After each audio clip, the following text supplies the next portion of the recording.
Hey, welcome to the Social 333 podcast. I'm your host, Chris Bentley. Today, my guest, Keegan Read. Keegan, welcome to the show. Hey there, how's it going? Everything's good. Tell the audience a little bit about yourself and your story. Okay, so my name is Keegan Read, and boy, oh boy, I'm not from the DFW area. I'm from Amarillo. I'm a shy 33 years old, and I'm a recovering alcoholic addict, and uh, now a podcaster. So it's kind of interesting being where I'm at because it's a totally different life than I ever thought I would have. Talk a little bit about, I know you sustained like a childhood brain injury or head injury. hmm Talk about like ever since then or like how it happened and then kind of the after effects of that happening. Gotcha. Okay. So I was about 6 years old, racing some friends on some bicycles, and got a really bad concussion. And after that, I had immediate hard time walking, bad time with memory, and I never really knew what was going on in my head because no one ever really told me, and no one knew how to help me. So after that point, I didn't know how to reach out. I didn't know how to ask questions. Being raised in the family that I was, emotions didn't really have a place too much except for happy, angry, hungry, and horny because I'm a guy, right? Right. So, uh, as I grew up, it was a flurry of emotions and thoughts that I didn't know how to process. I didn't know myself, essentially, and trying to figure it out going by everyone else's idea of me really screwed me up. So, uh, it was something that I found relief in alcohol and drugs because they were the things that said, I understand you and I can make it feel better. So, When did that kind of start for you? man, if I have to be honest, like brutally honest, I think I was 15 whenever I got my first high, and then I was 15 whenever I got my first drunk. So after that, it started as one of those like, it'll be on the weekends, like once a month kind of thing. Mm-hmm. And then it did not stay that way, but it took a few years for it to develop into that. And that's the scary part is that nothing really bad happened at the very beginning. And it made me think that it's going to be okay. Yeah, I think that's the thing with addiction. I started. My stepfather gave me my first drink, so it was like just take a little sip of this, Mm-hmm. Heineken, right? And Yeah. I'd be like, oh, okay, right? And I was like, oh, it tastes like soap, right? And then it kind of led down like a path where, and I think a lot of people just don't understand like with addiction is that, and especially if your parents or family members are not telling you no, that's a mm-hmm. bad idea, is that, and they're like, it's okay, Mm-hmm. is that it becomes like a norm for you. And that's kind of what I've experienced personally. Mm-hmm. Talk a little bit about like that. You said like alcohol and substance abuse and stuff like that kind of Mm-hmm. like spoke to you. Yeah. Um, I know now like you had what like a near death Mm-hmm. experience. Yeah. Yeah. That was a crazy one. Okay, talk a little bit about that. Okay. So let's see. Rewind about 5 years ago. I'm going through a divorce with the ex-wife and go to sign some divorce papers, and I'd actually had less to drink that day than usual. So, like, cool, doing great, right? But not so much.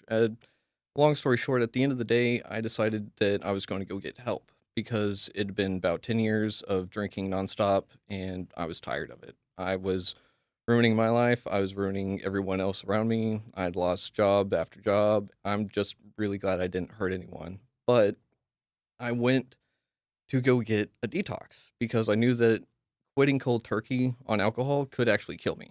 So instead of trying to manage it more, I went to go get that detox. And while I was there, I was probably lucid for about 2 hours. And next thing I know, it sounded like I had headphones right next to me.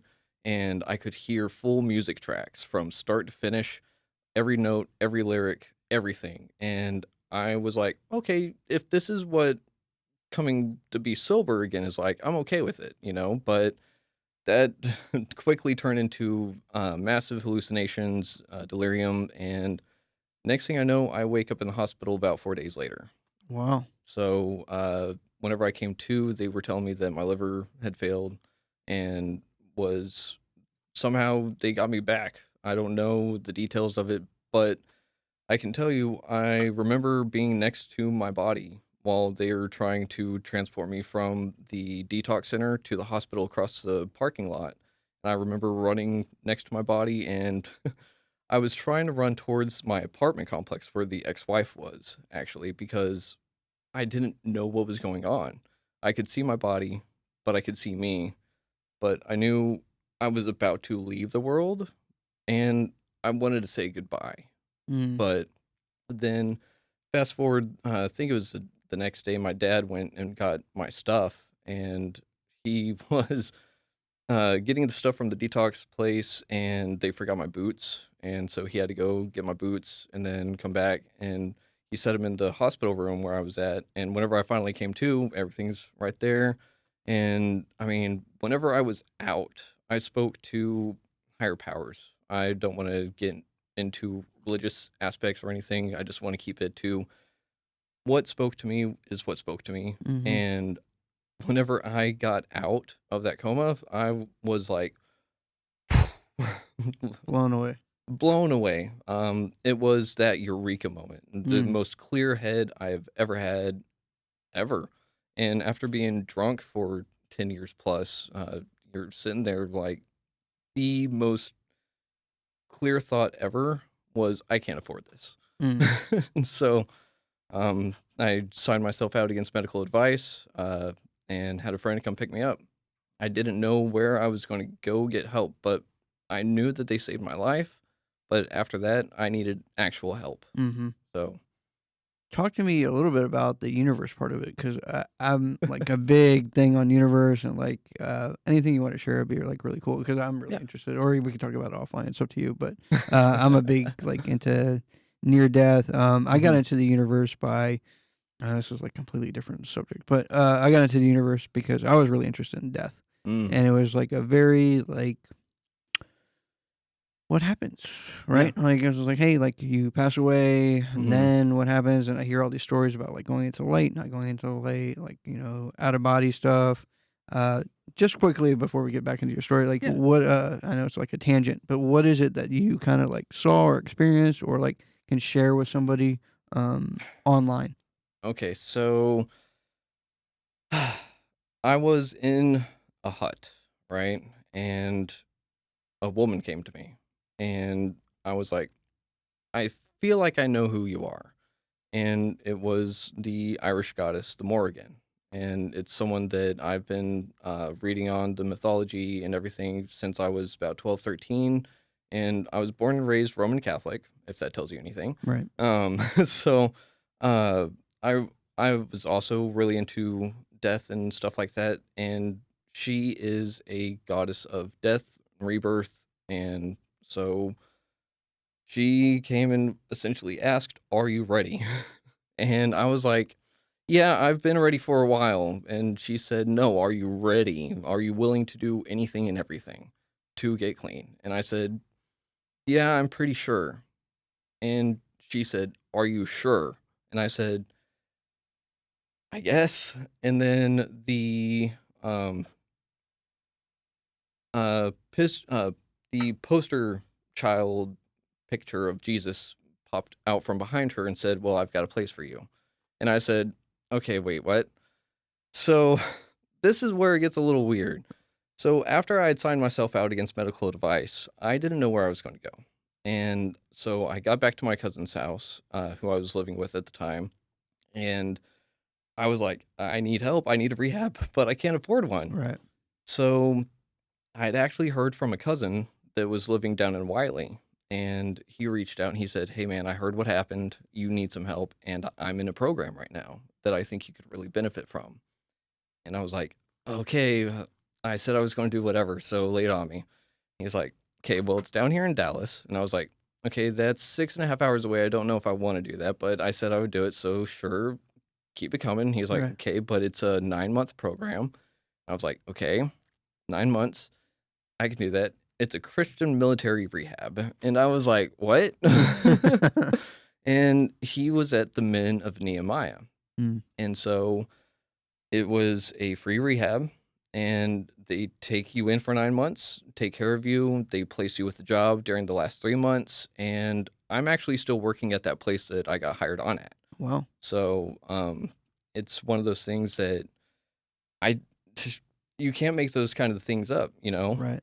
So, That's cool. yeah, I didn't know where I was gonna go, but the Men of Nehemiah is a ministry and a rehab, as one, you know? It's a place that it saved my life, it saved countless others, and I was actually just there earlier today working on their copier. Wow. So, That's cool. yeah, everything's gone full circle today, it's very That's strange. Yeah, that's cool. It's one of those days. Mhm. The universe is a very interesting animal. Yeah. Talk to me a little bit about like the mental health of kind of what you went through. Which part? Like just all of it. Like I know not the universe stuff. We can talk about Mhm, that kind of like offline, but what about like the mental part of it? So, when you face addiction, you also mhm. have to face the shadows, Yeah. and like a lot of people really don't necessarily understand that stuff with Mhm. addiction, like shadow work and like understanding that stuff. And I've gotten into the moon a lot. So like Mhm, when they have full moons, like mhm, that's when your shadows come out the most, mhm. and you have to face them. Yeah. Um, Talk to me a little bit about like your mindset, kind of like what was going on in your mind when you were not only in rehab, but because you already had like the near death, you were already like Mhm. on your way. Like, talk Yep. to me about like just your kind of your mindset where you're like, okay, well, like just like you said, like anything I had to do, I had to do it. Mhm, Um, I have to get clean. Like, I can't do this anymore. mhm. Talk to me a little bit about that. Well, uh, so whenever I first got to rehab, whenever I first got to the Mini Nehemiah, I didn't know what I was doing. I thought I was crazy. I didn't know what the next 9 months was really going to have in store for me. And I really didn't know if I was worthy of it. And that was the part that really stuck. I didn't know if I was worthy of a second chance, of a third chance, of a fourth chance, because I should be dead many times over, but I'm not. And that weighs heavy on me because I also carry a bit of survivor's guilt, even though I have no reason to. You know, I lost a young cousin, and that same night we were driving similar paths, but totally unbeknownst to me, he was uh, doing essentially a suicide trip uh, from Amarillo to Austin and back up in one day. Well, So that same night, I was going to Lubbock and then back for a concert, and I was falling asleep at the wheel. Well, he did and didn't make it. oh So wow. I'm carrying that survivor's guilt with me, going, "Am I really worthy for this?" Mm-hmm. Because I'm sitting here just going, everything I've done, I've just literally pissed it down the drain, Right. you know? And I had to really have other people show me that I am worth it. Even if it's something that I couldn't see, someone had to show me. Mm-hmm. And sometimes that's a mirror. Sometimes it's the family in front of you, and sometimes it's complete strangers. And that's what happened at Mennonite and Maya. As soon as I got out of quarantine, because that was during COVID, uh, the first thing some of the guys did was come up and tell me, "I love you." And I was like, "What?" Like, that's not right. And so I have a bad relationship with the word love. So if I hear the word love, it's a twinge. It's a little Mm-hmm. bit painful, you know. It's like I don't deserve that. It's bad. It hurts. And I had to experience what it actually was to know that, yeah, I am worthy of it.